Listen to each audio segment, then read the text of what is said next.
इन दिनों गे कल्चर या अपने सेक्स के बारे में ओपनली बात करना, ये कल्चर आ चुका है। लेकिन आज की इस कहानी में मैं आपको उस शख्स की बात बताऊंगी जो हैं रॉयल फैमिली से, एक महाराजा हैं और वो अपनी कम्युनिटी के पहले महाराजा हैं जिन्होंने दुनिया के सामने आकर कहा कि हाँ, मैं गे हूँ। 23 सितंबर 1965 को मानवेंद्र सिंह गोहिल का जन्म हुआ गुजरात के राजपीपला के महाराजा महारानी के घर में। बचपन नाजों से पला, हर चीज हुक्मों में हाजिर थी। और जो बच्चे रॉयल फैमिलीज में पैदा होते हैं उनकी परवरिश ऐसे की जाती है कि वो किसी भी चीज में पीछे ना हो। स्टडीज अच्छी मिले, सारी एक्टिविटीज वो करें, अच्छे ह्यूमन बीइंग बने, वैल्यूज अच्छी हो और एक लीडरशिप क्वालिटी हो, ये उन्हें बचपन से ही सिखाया जाता है। लेकिन मानवेंद्र सिंह की किस्मत को कुछ और ही मंजूर था। जिस वक्त 12 साल की उम्र उनकी हुई और एक बच्चा टीनेज में जाता है, एक अलग फीलिंग होती है, तब मानवेंद्र सिंह को अपने अंदर अलग फीलिंग वो महसूस होने लगी। वो लड़कियों से नहीं बल्कि लड़कों से अट्रैक्ट होते थे। लेकिन इस फीलिंग को क्या कहते हैं, इस फीलिंग के बारे में किसी के सामने बात करते हैं या नहीं, ये उन्हें नहीं पता था।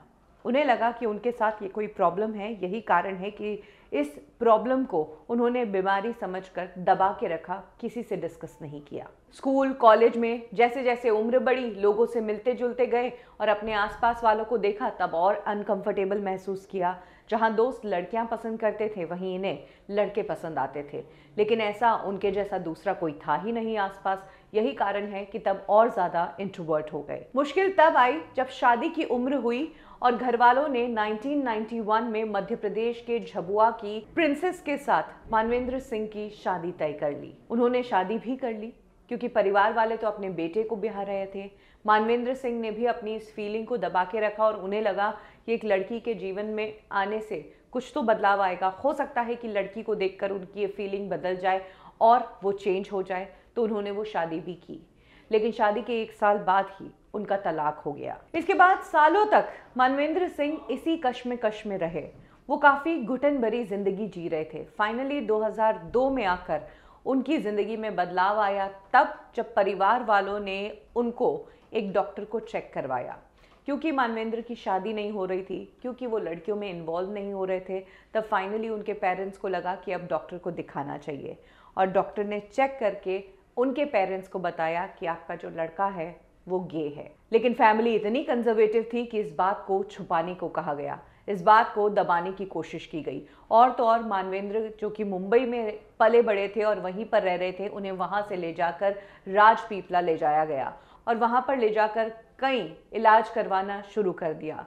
मानवेंद्र ने खुद अपने इंटरव्यू में कहा है कि उन्हें इलेक्ट्रिक शॉक तक दिए गए और इलाज के नाम पर बहुत टॉर्चर हुआ। फाइनली 2006 में उन्होंने हिम्मत जुटाई, क्योंकि तब तक वक्त बदल गया था।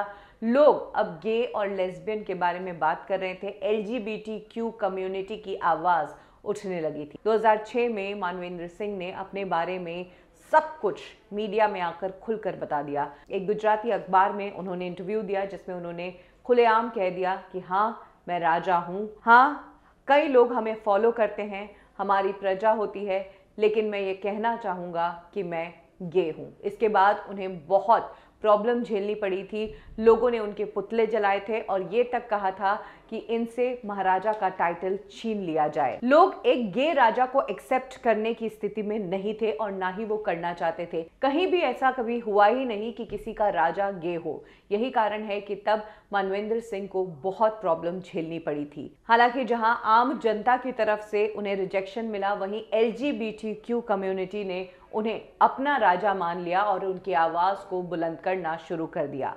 और ये इंडिया से नहीं हुआ, ये इंटरनेशनल लेवल से हुआ। ओपरा विनफ्रे ने जब अपना एक शो किया और उसके अंदर gaze all around the world करके एक स्पेशल एपिसोड रखा, तो ओपरा विनफ्रे ने महाराज मानवेंद्र सिंह को अपने शो में बुलाया और उनसे उनकी ज़िंदगी के बारे में बात की। आगे चल के वो ओपरा विनफ्रे के शो में 2 और बार आए। इसके बाद कई सारे इंटरनेशनल मीडिया ने उनके इंटरव्यूज़ कवर करने शुरू कर दिए और उनके साथ LGBTQ कम्युनिटी के लिए काम करना या उसके लिए आवाज़ उठाना जैसे कैंपेन्स शुरू किए। एक टाइम ऐसा भी आया जब खुद मानवेंद्र सिंह ने अपना एक नया फाउंडेशन शुरू किया जो LGBTQ कम्युनिटी के लिए काम करने लगा। उन्होंने अपना लक्ष्य ट्रस्ट शुरू किया जो इनिशियली HIV एड्स के लिए काम किया करता था, लेकिन अब वो LGBTQ कम्युनिटी के लिए भी काम करता है।